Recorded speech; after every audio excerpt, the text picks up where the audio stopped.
ako. Sa aking mukha ko, yan.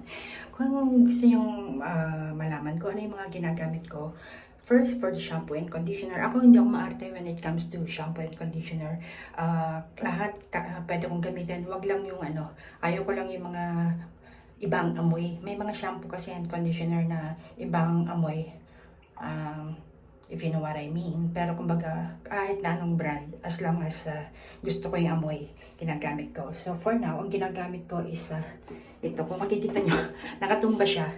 Kasi konti na lang laman. Ako kasi, hanggat kaya kong simutin yung laman ng isang container, sinisimot ko. So para bumaba lahat yung bumaba lahat yung laman niya, nakababa siyang ganyan, o. Tapos nakalagay siya dito, ganyan. Ayan. And then, ang conditioner, itong conditioner ko to, galing to sa States, ano. Although, pwede naman akong gumamit ka ng kahit anong conditioner dito sa Pilipinas. Pero, ako kasi usually, nagpapadala ako ng bulk buying box. Kasi gusto ko yung mga malalaking, mga containers. Kasi yung iba, hindi nyo ba alam na mas makakamura kayo pagka malalaking containers ang binibili nyo.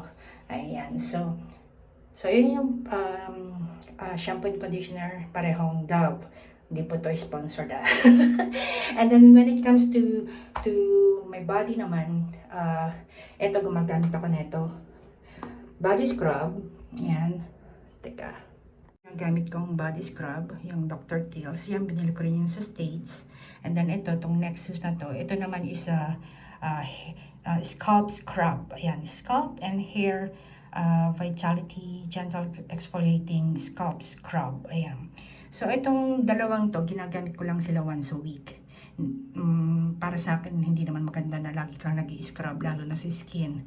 And then, sa daytime, itong ginagamit ko, yung konti na lang siya, White Jasmine ng Bath and Body Works. At sa gabi, ito naman ang ginagamit ko. Kasi nga, ano siya yung aromatherapy chorwa. Ayan. So, yan yung ginagamit ko during the night. And ito nga yung during the day. Ito. And then, sa face, ginagamit ko itong Madonna. Ayan, Madonna Skin. And then, yan yung pagka maliligo. And then, sa gabi, itong Cetaphil Extra Gentle Daily Scrub. Lalo na kung may makeup ka. Yan, itong ginagamit ko for the night time. And sometimes, gumagamit din ako ng bar soap. Ayan. Kapag tinatamad ako gumamit ng yung body wash, gumagamit ako ng bar soap. Ayan. Pagka gumamit ako ng body scrub, gumagamit din ako nito. Olay Rough Dry Skin Total Moisture Rinse Off Body Conditioner. Ito, nabili ko ito sa States, hindi ko alam kung meron dito sa Pilipinas. Pero kumbaga, parang ano lang dito, conditioner, pero sa katawan. Ayan, lalo na pagka gumamit ka ng scrub, ito ginagamit ko rin. In the morning, pagkabagong gising ako, itong ginagamit ko. Nag-wash ako agad ng face. Itong Cetaphil na Gentle Skin Cleanser. And then, usually, pagka hindi naman ako, pagka hindi ako nakakaligo during the night, ito naman ang ginagamit ko, itong Gentle Exfoliating Cleanser ng Cetaphil. Ito, binili ko rin to sa States. Wala pa ako nakikitang ganyan dito sa Pilipinas. And then ito, ginagamit ko itong Obagi na Cleansiderm kapag meron akong pimple. Ayan, yan ang ginagamit ko naman na pang wash sa face. O di kaya itong Acne na CeraVe Acne Foaming Creme Cleanser. Ito, ginamit ko rin itong Perfect Whip. Ayan, konting-konti na lang siya. Kumbaga, dahil nga, nung pumunta ako ng Japan, nakita ko yan. Yan, binili ko yan sa Japan. Hindi ko alam, marami rin pala siya dito sa Pilipinas. And then, sometimes, gumagamit ako nitong Foreo na para sa face. Pagka nagugas ako ng face, ayan, ginagamit ko rin yung Foreo na pang wash ng face. Kita nyo, ito yung aking hand soap. This is a L'Occitane na, ayan, L'Occitane na hand soap. And then this one is scrub, hand scrub. Kapag dahil nga mahilig akong gamitin yung kamay ko for paglilinis, hindi ako gumagamit ng gloves, kanyan. ini-scrub ko yung kamay ko para matanggal yung pagka-dryness. Kasi moisturizing scrub to eh. And sometimes ito gumagamit din ako ng nail brush para sa paglinis ng kuko. Kasi syempre pagka gusto ko hanggang kuko malinis. Ayan. Kapag katapos kong maligo, pag damp pa yung skin, gumagamit din ako ng Neutrogena body oil. Ayan, para nga maging smooth yung smooth and soft yung ating skin sa body. Ayan. Naman ang ginagamit kong toner is this one. This is Kiehl's. Although kahit na anong toner ginagamit ko, ang importante lang kasi parang pinaka-importante lang kasi sa akin is yung moisturizer tsaka yung serum na gagamitin ko. Kasi nga, very sensitive ang skin ko. So, when it comes to cleanser and toner, yan, kahit na And this time, ito ang ginagamit ko. At sinalin ko lang siya dito dahil malaking bottle siya. Ito yung pinapump lang siya na Diyan ko siya nilagay. And then, sa morning, ito ang ginagamit kong serum for now. Ito yung COSRX Poreless Power Liquid. Yan yung ginagamit ko. And then, yung moisturizer nga na papakita ko mamaya. And then, sa gabi, itong ginagamit ko itong Shiseido na Essence. And then, itong Shiseido na Serum. Ito naman, kabibili ko lang sa order ko to from YouTube eh. Yan, yung trinay ko siya. Once ko pa lang siyang nagagamit, so hindi ko pa masyadong maano kung ano yung review. And then yan nga, kung makikita nyo, ito yung aking desk. Yan yung lagayan ko ng Q-tips. And then ito yung mga cotton rounds. Ayan, kung makikita nyo yung gulgulo. Ayan, ganyan siya. And then ito, yan, makikita nyo, lahat na naka-organize siyang ganyan, magulo siya, di ba? Ganyan. Dito ko nilalagay ang aking moisturizer and eye creams. Ayan. Ito yung moisturizer na ginagamit ko. During the day, kapag ang ginamit ko yung Madonna Skin nga na cleanser, ito rin, saan na ba yung pangalan nito?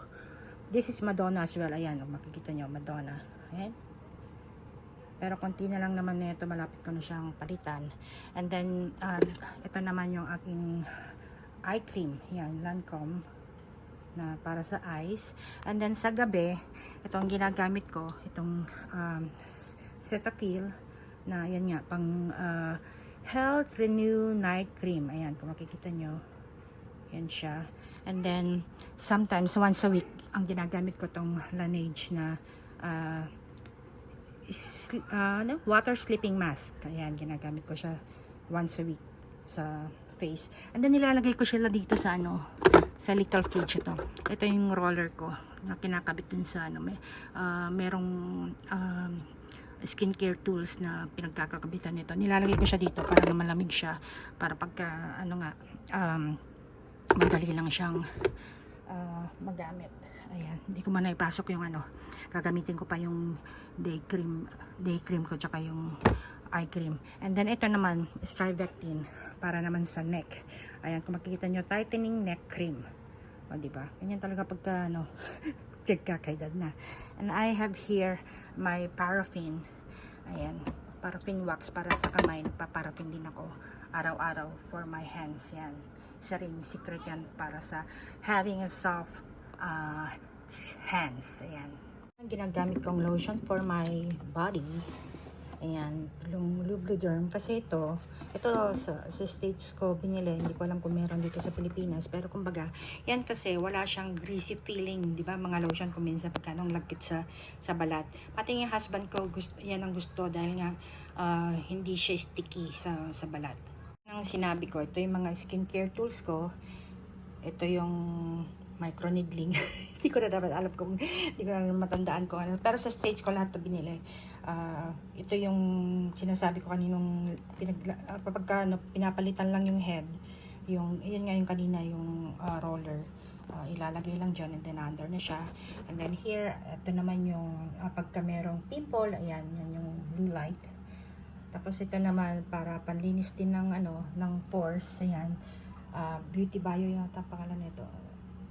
Sorry hindi ko matandaan. Pero sa stage ko lahat kasi ito binili.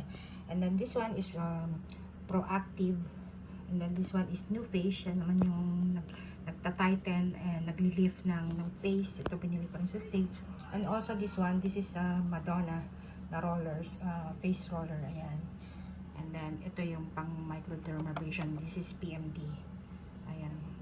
So, yan yung mga tools ko. Meron pang iba, pero wala siya dito.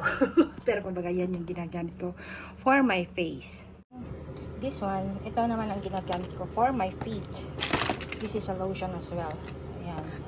Asan ba yun? Ayan. Foot cream. Ito binili ko rin sa States. Hindi ako mahilig magpa-foot scrub. Kasi the more na nagpapa-foot scrub ako, the more na kumakapal yung yung balat sa paa ko. So, instead, gumagamit na ako nitong foot cream para sa paa ko. Ayan. Tapos meron pa ako dito ulit na Age Relief Moisturizing Lotion. Ako kasi katihin ako. Kapag kayong, lalo na pag maalikabok, kaya ako minsan itong ginagamit kong lotion kapag kayong medyo nangangati-ngati ako. Ayan. Tapos may mga kung ano pa dyan.